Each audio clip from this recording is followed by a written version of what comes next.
Hey everyone, and welcome back to the show. Today we're diving into something that's been on everyone's mind since the pandemic. Remote work. Is it actually better? Or have we just romanticized the idea of working in our pajamas? Let's get into it. First, a bit of context. Before 2020, remote work was still fairly niche. We're talking maybe 5% of the workforce in most developed economies working from home on a regular basis. Then, almost overnight, that number shot up to something like 40, even 50% in certain sectors.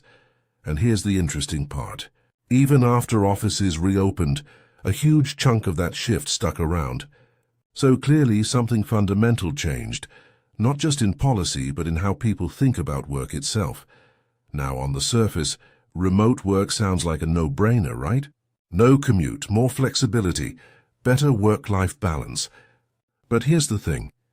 Once you actually dig a little deeper, it's not quite so black and white.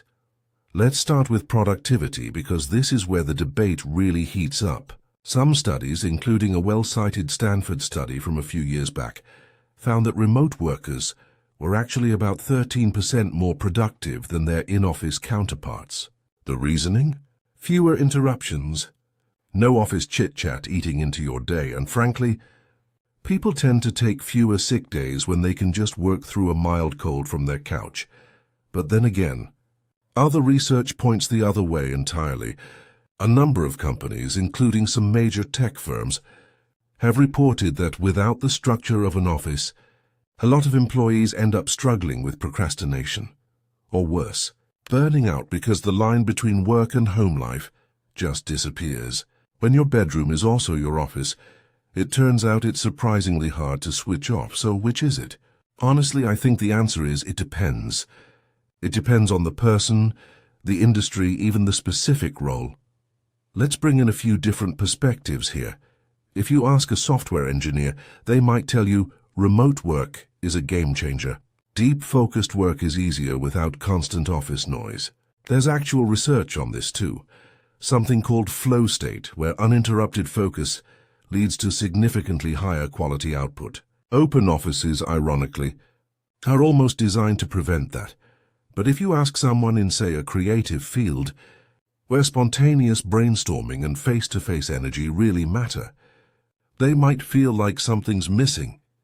There's a certain magic in bouncing ideas off someone in real time, reading their body language, riffing off a half-formed idea, that just doesn't translate the same way over a video call. And then there's the social side of things, which I think gets overlooked way too often.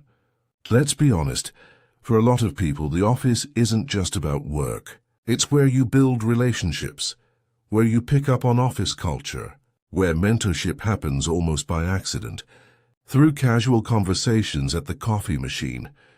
Now, I know what some of you are thinking. Sure, but couldn't companies just find a middle ground? And that's exactly where hybrid work comes in. It's not perfect, but it does seem to offer the best of both worlds. Flexibility when you need to focus, and connection when you need to collaborate. So where does that leave us? I'd say remote work isn't inherently better or worse.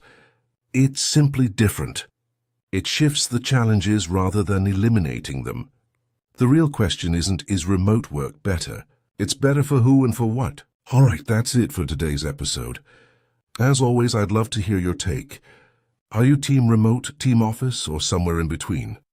Let me know. Until next time, take care, and I'll catch you in the next one.